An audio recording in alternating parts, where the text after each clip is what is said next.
I am hearing from more and more folks that are concerned about the economy. I want to talk to two other folks, myself included, makes three folks who are financially free. All of us came from very little to have more than we deserve, more than we need. But I want to talk about now, what are we telling people that are concerned about the economy? What should they do? What should they not do?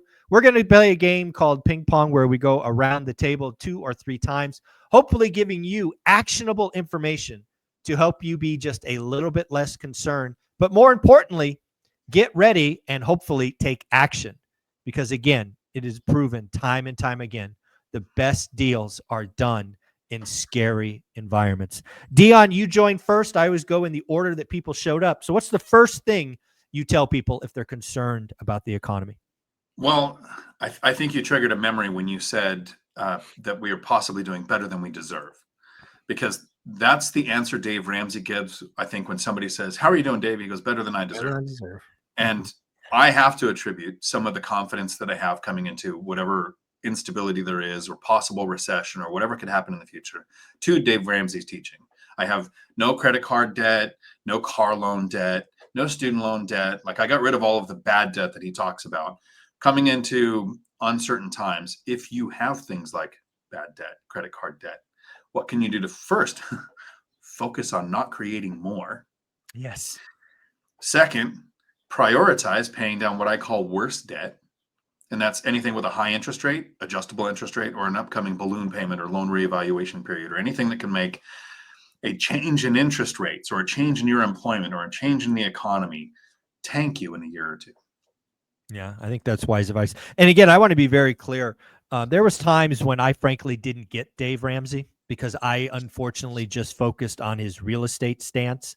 I didn't really understand the genius. I've been lucky enough to see him in person, and I think he's one of the most important people for the average American financial education. His debt snowball, his all of that stuff. I agree with you. I think if you're out there and you're nervous, I think Dave Ramsey has something for you. I think that's a great place to start. Matt, what do you got for number one? Fuel what feeds you. Everything that we did when we were struggling with money, we would sacrifice and do everything that we could to fuel what would feed us. And that was, making a nicer rental property, making sure that we took care of things so we didn't have an insurance claim or get sued. All of the things that you're doing need to be, your money is fuel. And how are you using that fuel? You need to use it to feed you. And if it's just buying a meal, that's probably not the best thing. If it's just buying a vacation or the next thing or the, whatever, fill in the blank. We all have stuff. For me, it's sports cards, but I buy all the things because of the investments that I made that now feed me today, and that's a big meal. So I would encourage people that they need to focus on, fueling what feeds them. And you only have so much cash, you only have so much time. And so whatever it is you're creating with your cash and your time, make sure it's something that's going to feed you, later. I like that one as well. Again, when scary times come, you've got to become even more focused on what's actionable. So I think that's a great place. I guess the first one I'll start with is you always have to protect your mindset. I mean, this is something Adrian Hernandez is always talking to me about, right? What kind of information are you consuming? And I got to tell you, if you're already scared and you're consuming content that makes you more scared, that's on you, right? You've got to watch your emotional EQ. You've got to watch what you're consuming. Typically being afraid and then becoming more afraid is not good for you, right? Then everything breaks down, right? And not only are you stressed about money, then you can't sleep, and then your relationships. But again, in a world where there is ever endless supply of new content, and oh, by the way, please, folks, never forget the magic of YouTube. If you want to grow fast, produce doom. If you want to produce impact, talk about opportunity. One will get you rich or have you get paid a lot, aka doomers, who honestly don't care about you. They do not care about you. They are paying their mortgage on your fear. Stop watching them. Now, again, I like to think the daily financial news, something I've had for 4 years now, is kind of middle of the road. Yes, we talk about scary things, but hopefully you see, I always tell you where the opportunity is. So again, watch who you are consuming is my first one. Dion? Every time somebody talks to me about a recession, a depression, layoffs, or anything that says, you know, I'm scared of the future, my concern always goes back to the same person. And we all have assets. Some of us, it's personality. Some of us, it's a job skill set. We've got a degree, we've got experience, we've got a trade. Anytime that there's a recession and layoffs can happen, the person who relies on their own personal assets and doesn't own performing cash flowing assets is at the most risk. Because if the only way you have to make money is selling your life 1 hour at a time, what do you do when nobody's buying? Yeah. Versus if we look at the last 6 recessions, 4 out of those 6 recessions, home values went up. Most recessions that I've ever researched, rents go up. More people that don't buy houses, more people that lose their houses become renters, increasing demand on rentals already existing. So my concern is never, well, not never. It's usually not the person who owns assets. Yeah. The person who's over levered, who has revolving debt, who has adjustable rate interest, who is taking those giant risks with their whole portfolio, not just a really small portion of it that they can handle blowing up in their face. I'm most concerned with most of the people I know who say investing is gambling, real estate's too much work, stocks is too risky, too volatile. So they just put their head down, they put some money in their retirement account, and they have their job. And what do they end up doing? Time after time, I ran a business for the last decade. Every time there was a financial hardship in somebody's life, they'd empty their retirement account. Yeah. Yeah. I love that you brought that one up. I'm reminded of Ryan Pineda, who I think last year, might have been the year, I guess it was 22. He lost like $1 million on flips.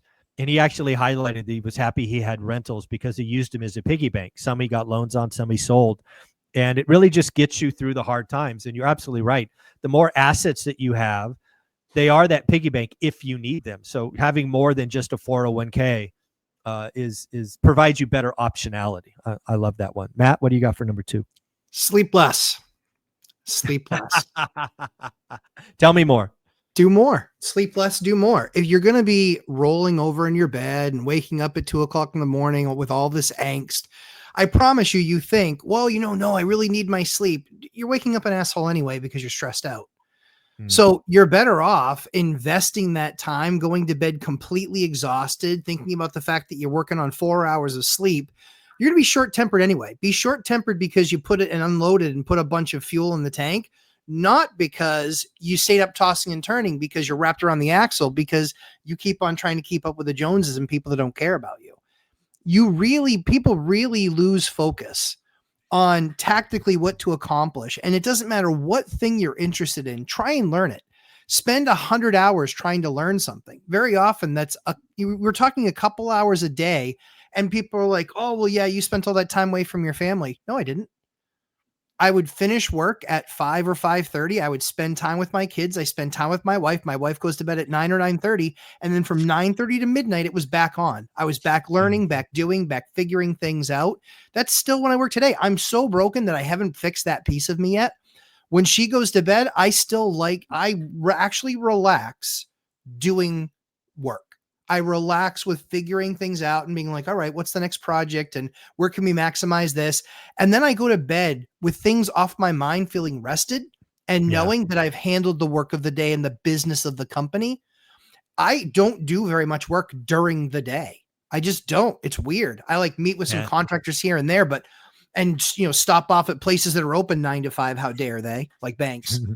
But again, a majority of that time, that 9:30 to midnight or 10 to midnight, sleep less. It's overrated, especially in your 20s and especially in your 30s, maybe your 40s. It starts to change a little bit, but how else do you get ahead? Trying to create margin during your normal day at work or things like that. You still need to give your best effort. If you're in a job, you still owe that employer the best effort. No, absolutely right. I'm reminded of stuff that Alex Hormozy says all the time. Christopher Williamson or Chris Williamson says all the time. I think it's something like the magic you're looking for is in the work you're not doing. Something like that. Yeah, sounds right. And I'm like, wow, wow, that's pretty amazing. So number 2 for me is I think a lot of people just need to change their orientation. What do I mean by that? I think again, back to my first one, right? Watch, be careful of who you're watching. The next one is just remember this. The average American, frankly, the average citizen around the world is feeling the exact same way you are. What you should be doing is going, okay, what dumb shit are they going to do that allows me to create an opportunity that I can go crush? Now, again, all three of us happen to be very much real estate focused. But again, this could be anything. If your passion is sports cards, to take something Matt talked about, or classic cars, or art, or wine, or whatever, there are going to be a lot of stimulus ballers who overpaid for this thing in the last 3 or 4 years that need to raise cash and raise cash quickly. Suddenly that Jordan rookie card that's graded a 9 isn't worth 10 grand. It's worth 5 grand. And I'm just making that up. I have no idea. No, sure. Yep. But if you are into something, a recession, or even if the recession never gets called, simply the fact that the consumer is so scared, and again, the average person is, you can find the corners and just ball out. Yes. Right. This is the opportunity of a lifetime. I've always told you, when I talk one rental at a time, learn average, do good or great deals. Right. This is a buyer's market. I want to be very clear. I want you to do the deal of the decade or the deal of a lifetime. Most people watching this have enough scratch to do one deal. It's time to get one of those deals you talk about in 10 years. That's what I want you to be thinking about. Now, again, that applies to sports cards and wine and art and classic cars or whatever your thing is. But that's the mindset I want you to be. Think opportunity. Think deal of a decade. Think deal of a lifetime. And suddenly you smile when you see people freaking out and nervous. So let's go around one more time. Dion, what do you got for number 3? Okay, I'll try to do the Cliff Notes version and make this as quick as possible. The problem with economics is exactly the same problem I have with relationships. Oh, shit. Everybody has list. It'll be a quick list, though. Most people have this mentality that this time it's different. Right. So in 2011, I really start saving. And in 2013, people are telling me home prices are above where they were in 2008. It has to crash. It's different now because we were at the bottom of the market. So I bought a rental. In 2015, everybody said, you're lucky you bought in 2013 because this time it's different. All the baby boomers are about to retire. The silver tsunami is going to cause a crash. So I bought a rental. In 2018, everybody said, this time it's different. Home prices have continued to go up. And now interest rates are 7 or 8%. It has to crash. It's unsustainable. So I bought a rental. In 2020, everybody was saying, I was lucky I bought in 2018 because now there's a pandemic, a stock market crash, an eviction moratorium. People don't have to pay their rents and you can't kick them out. This time it's different. So I bought a rental. Then I emptied my retirement accounts and bought another rental. In 2021, everybody was saying, forbearance is ending. This has never happened on this scale before. It's going to crash. This time it's different. So I bought a rental. In 2023, interest rates tripled from where they were in 2020. And everybody said it's different this time. We're going to have a recession because prices are still high. Interest rates have tripled. It has to crash. I bought a rental. In 2025, right now, you have the opportunity to buy a rental. And in 2027, here's why everybody's going to tell you you're lucky. Because right now, everyone's saying it's different. We have tariffs. We've never had this before. We could have a recession coming. It's different this time. In 2027, everybody's going to be saying, you're only lucky because you bought in 2025. Because in 2025, there's no new builds starting. They started in 2021 with low interest rates, and they came around in 24 and 25 when they were finished. So rents softened. In 2027, when we don't have all the new builds coming online, what do you think is going to happen to rents? And what do you think is going to happen to your return on investment 2 years from now when you can buy this year and realize it's not different? It's just the same fear with a different name every time. Yeah, it's really interesting to me, having studied the consumer for 20 or 30 years. I'm often asking myself this time is, has social media and the fact that doom porn is a high paid business, did it accentuate this? And I'm not sure it did. I think the average consumer always thinks this time is different and is always fear-based because I think most people want permission to do nothing. And the two of you, myself included, we never give people permission to do nothing. In fact, we're pretty adamant that you better do something, get a buy box, look every day, yada, yada, yada. But yeah, I love that one. Matt, what do you got for the last one? Yeah. Get out of the boat. If you're not going to row, get out of the boat. Out of the boat. Yeah, exactly. Out of the boat. And if not, I'll just toss you in. So this is one that I made a mistake on. I think, Zub, you and I agree that I both made mistakes on this one for a long time. I made a mistake on it for much longer. And that was and this isn't a slight on Dion. I love him. And everybody makes the mistake that thinking that MLS is easy. Yeah. MLS is not easy. It shows up in your inbox. It's lazy. But it's not easy. It shows up in your inbox. You're like, all right, I'm going to take a look at my properties today. All right. Yeah, that's kind of the thing. Right. It's easy to see it. It's easy to walk it. It's easy to, do the numbers based on what they show. Those are what Mike and I would call in our sales business. Those were the posers. Those were the clock punchers. Right. And the issue is they were always, around quota, maybe plus or minus, but then they would struggle because of their phone stopped ringing. And that's what MLS is. MLS is the version of your phone ringing. And you're not doing anything. It's purely a market mechanic. You're not doing anything. You're not causing it. It's happening to you. And the biggest and the worst mistake that I made in my business was not doing exactly what I did for a living, which was cold calling it, crushing it, warm calling it, getting intros. That was the difference of me being an elite rep for an executive for 25 years. And I was such an idiot that in the first 15 years, I didn't do that. I didn't do it.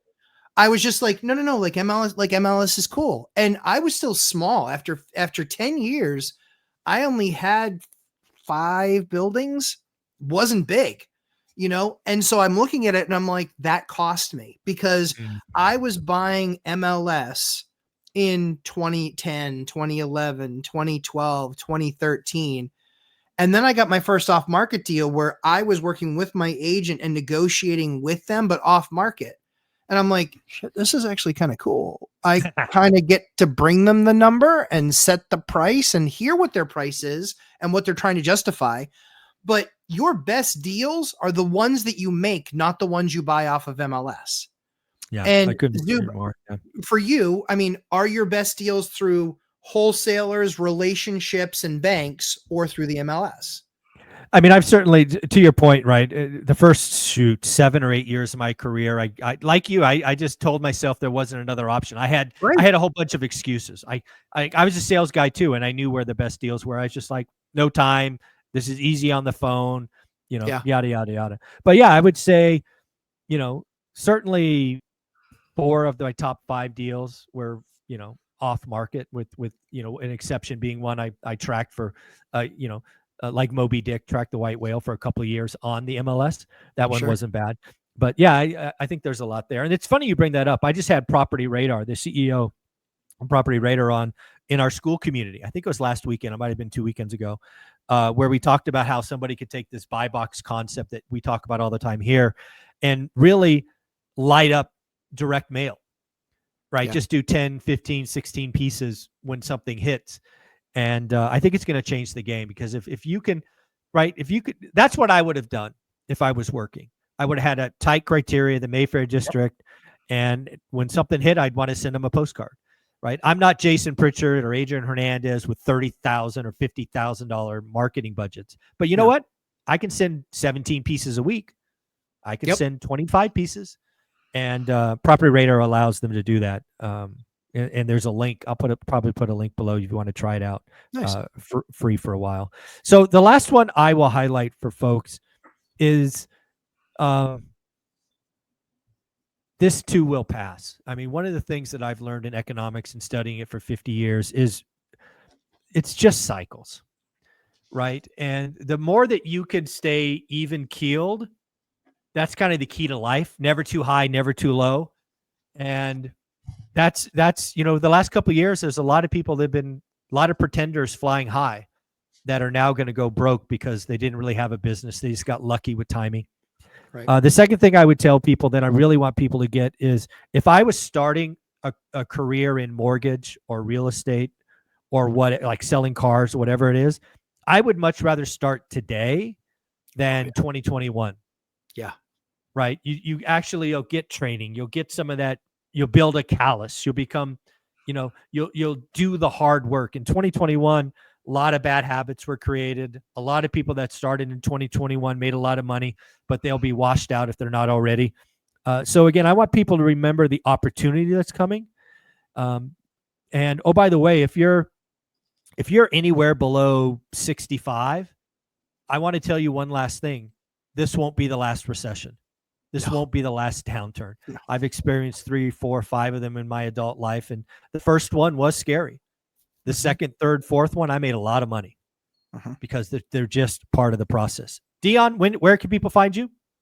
Right here on YouTube, Dion Talk Financial Freedom, where I do a live stream every Tuesday at 4 p.m. Pacific, where sometimes I just think up topics to irritate Matt. Matt, where can they find you?